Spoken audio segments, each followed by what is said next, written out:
அனைவருக்கும் வணக்கம். நான் நந்தினி. இன்று இருக்கக்கூடிய சில முக்கியமான டிஃபென்ஸ் அப்டேட்ஸை பார்க்கலாம். பாதுகாப்புத்துறை அமைச்சர் ராஜ்நாத் சிங் பாகிஸ்தானுக்கு கொடுத்திருக்கிற வார்னிங். துருக்கியை தொடர்ந்து இன்னொரு நாடும் பாகிஸ்தானுக்கு ஆதரவு தெரிவித்துள்ளது. குறிப்பாக இந்தியாவை திட்டி தீர்த்திருக்கிறது.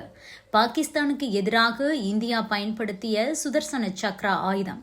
இந்த பதிவில் விரிவா பார்க்கலாம். முதலில் ராஜ்நாத் சிங்கோடைய வார்னிங். பாகிஸ்தானுக்கு எதிரான ஆபரேஷன் சிந்தூர் இன்னும் முடியவில்லை, இன்னும் தொடர்கிறதுன்னு பாதுகாப்புத்துறை அமைச்சர் ராஜ்நாத் சிங் தெரிவிச்சிருக்காரு.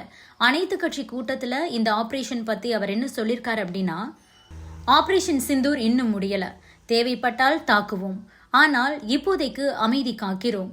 பாகிஸ்தான் நம்மை தாக்கினால் மீண்டும் தாக்க தயாராக இருக்கிறோம். மோதலை பெரியதாக்க விரும்பவில்லை, ஆனால் பதற்றத்தை அதிகரிக்க பாகிஸ்தான் முயற்சித்தால் மீண்டும் பதிலடி கொடுக்கப்படும். எதிரிகளுக்கு தக்க பாடத்தை புகட்டுவோம். ஆபரேஷன் சிந்தூர் நடவடிக்கையில் பாகிஸ்தானில் 100 பயங்கரவாதிகள் பலியாகி உள்ளனர்னு பேசியிருக்காரு ராஜ்நாத் சிங். அனைத்து கட்சி கூட்டம் நடந்து முடிந்த பிறகு பேசிய அவர் என்ன நடக்குது அப்படிங்கறத வெளிப்படையாக அறிவிக்க முடியாதோ அப்படின்னு சொல்லியிருக்காரு. பெரும் பரபரப்புக்கு இடையே டெல்லியில இன்னைக்கு நடைபெற்ற அனைத்து கட்சி கூட்டம் முடிவு பெற்றிருக்கு. 90 நிமிடங்கள் நீடித்த கூட்டத்தில் ஆபரேஷன் சிந்தூர் நடவடிக்கை தொடர்பாக எதிர்கட்சிகள் கிட்ட அரசு எடுத்து சொல்லியிருக்காங்க. அரசு எடுக்கக்கூடிய நடவடிக்கைகளுக்கு முழு ஆதரவு அளிக்கப்படும் ராகுல் காந்தி சொல்லியிருக்காரு. இது தொடர்பா ஜெய்சங்கர் அவர்கள் என்ன சொல்லியிருக்காருன்னா, பதற்றத்தை அதிகரிக்கிறது இந்தியாவோட நோக்கம் கிடையாது, ஆனா பாகிஸ்தான் தாக்குதல் நடத்தினால் அதற்கு உரிய பதிலடி கொடுக்கப்படும், உறுதியான பதிலடி கொடுக்கப்படும், அதில் எந்த ஒரு சந்தேகமும் இல்லை அப்படின்னு சொல்லியிருக்காரு. ஆனா பாகிஸ்தான் பூஞ்ச்ல நடத்தின தாக்குதல்ல 10 பேர் இறந்து போயிருக்காங்க. அதுல ஒரு ராணுவ வீரரும் இறந்திருக்காரு.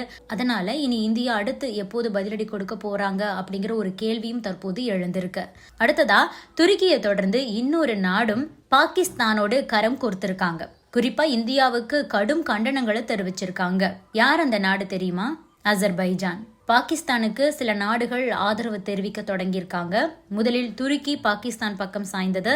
இப்போது பாகிஸ்தான்ல நடத்தப்பட்ட ஏவுகணை தாக்குதலுக்கு அஜர்பைஜான் நம்ம நாட்டை கண்டிச்சிருக்காங்க. இதன் மூலமா அஜர்பைஜான் பாகிஸ்தானோடு கரம் கோர்த்திருக்காங்க.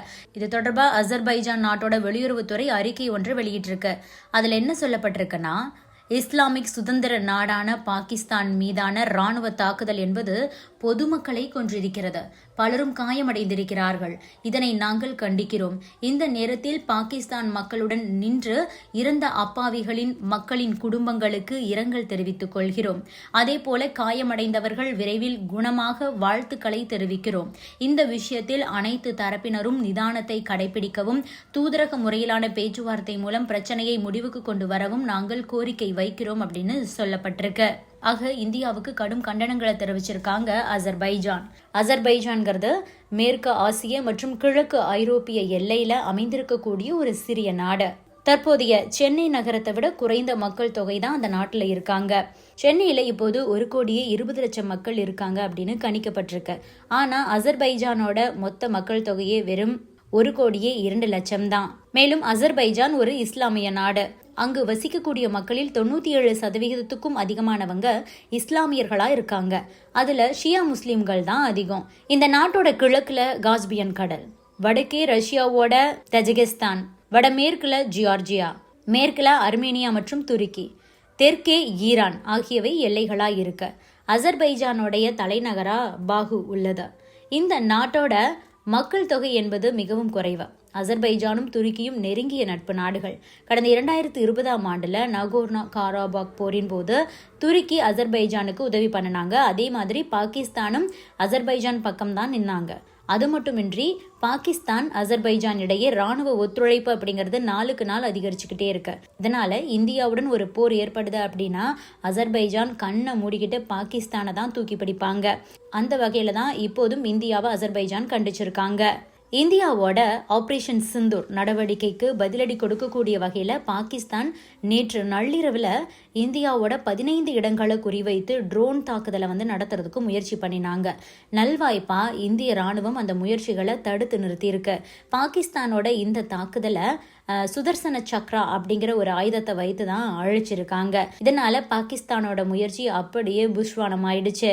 பஞ்சாப் மற்றும் ஜம்மு காஷ்மீர் எல்லை பகுதியில தொடர்ந்து பாகிஸ்தான் அத்துமீறல் நடவடிக்கைகளை செய்து வர்றாங்க. இந்தியாவோட 15க்கும் மேற்பட்ட இடங்களை குறிவைத்து பாகிஸ்தான் தாக்குதல் நடத்த திட்டமிட்டிருந்ததாகவும் இதனை இந்தியா தடுத்து நிறுத்தியதாகவும் கூறப்பட்டிருக்கு. ட்ரோன் மூலமா தாக்க முயன்ற பாகிஸ்தானுடைய முயற்சி முறியடிக்கப்பட்டிருக்கிறதா பாதுகாப்புத்துறை தெரிவிச்சிருக்காங்க.